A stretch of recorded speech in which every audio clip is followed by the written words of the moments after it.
you to step up to it if you have something you want to say or ask. Be careful of the wire.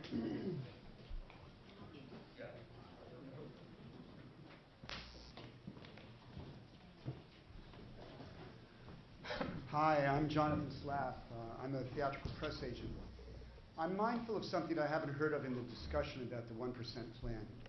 I know that the performance spaces are endangered, but so also are the rehearsal spaces. And many of the performance spaces that we're positioning ourselves to support are not large enough to offer rehearsal for the productions that they are hosting.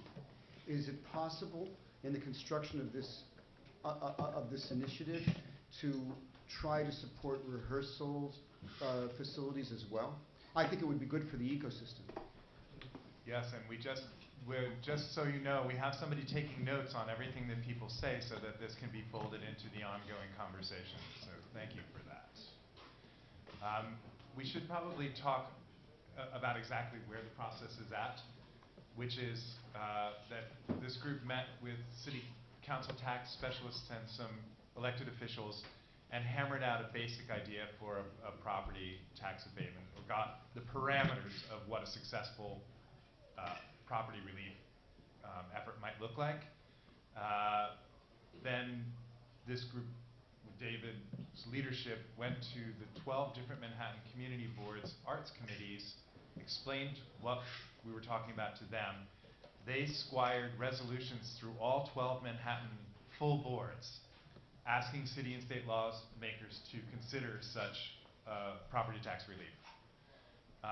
Now the survey is being done to figure out what that potential cost impact of the project would be.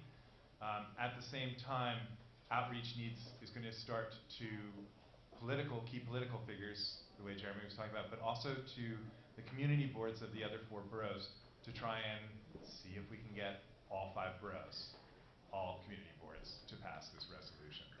Speaking of that, I do want to announce, and this is something I'd love for you guys to forward to all of your lists.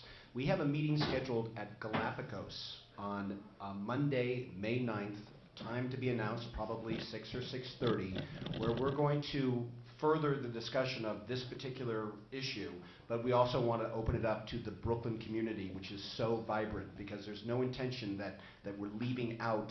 This cannot be a Manhattan-centric initiative. This has to include the entire city of New York. There are 13 nonprofit, small, mid-sized performing arts theaters in Staten Island. I mean, who knew, you know? There's lots going on, and we need to reach out to every one of them. And again, following up on Paul, there is information at the back with a link, an email address to my theater company where you can sign up for a community board emailing list. So that it's actually on everyone's chairs. It's on everyone's chairs.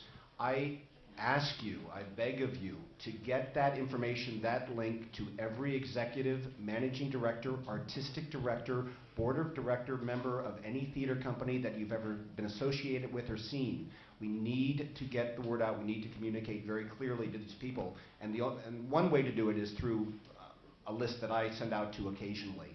So we want to keep everybody informed about what's happening. I think the other thing to keep in mind is when we talk about this stuff, we're always trying to manage expectations because the political process is quite slow. So 2 years later, we have delivered all of the Manhattan community boards, but you're not looking at this spring budget cycle for this legislation. You're probably looking at next year, which means we have a year and a half to pull the rest of this off, we're thinking. Yeah, but also I had a really exciting meeting. I had a 7 a.m. morning meeting at CB4, which was like, you know, ungodly that they were asking me to show up. But I was meeting with the deputy mayor of the city of New York, Stephen Goldsmith, who is the #2 guy in the city. And he was doing a listening tour of all the CBs, and for all the other community, I see Jan from Community Board 2 right here, and there's going to be 3, excuse me, sir. David Diamond was here. We have lots of representatives from community boards here, but Stephen Goldsmith was doing a listening tour, and I was able to pitch the tax abatement plan on its merits. So we're getting the direct ear of policymakers in New York City, and so we're doing the groundwork that we just need to capitalize on it, and that's where you guys come in. I have just a question going back to the question of what's included and what's not. You talk about performing arts, but you're seem to be focusing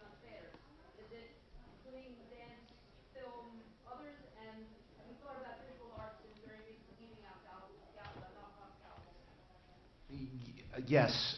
First of all, it's a great question. We're all kind of theater centric, you know, because we're in the field. This is so for every performing arts. Peking opera. It's, you know, just mime. Anything that draws an audience into a theater space at any point during the day or evening that creates, and the reason that we're picking performing arts venues to start with is because they actually have probably the strongest economic impact on the neighborhoods that they reside in. We're trying to save our neighborhoods. We're trying to attract businesses to the streets. And since theaters, performing art venues, they're usually the first into newer, kind of unused, underutilized portions of the city, you know, they actually then draw in the businesses and the nightclubs and the hotels and the daycare centers and healthcare, and you know, we're a driver of economic opportunity for the city. But absolutely, it's not theater centric. It's performing arts. We're actually, I think Lane Harwell is in the audience from Dance NYC. We're also working with them to outreach to the dance community. The idea behind limiting it to the performing arts first was your best chance of success at getting some kind of legislation is the smaller the economic impact cost to the state or the city is, the more chance you have of getting something passed. Also, if there's an existing program that's like it that you can morph or change definitions on, and we actually uncovered one last week that we don't have enough information to talk about yet.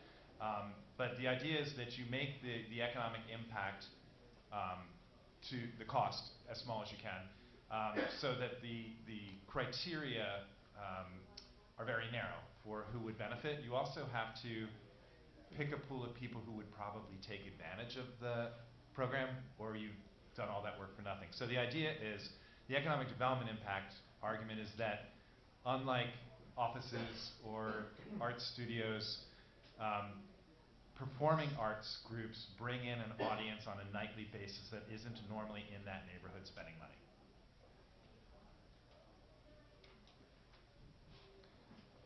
Please, yeah, stand up. Yeah, and if you could talk into the mic, it'd be great, because we are actually building a document of this.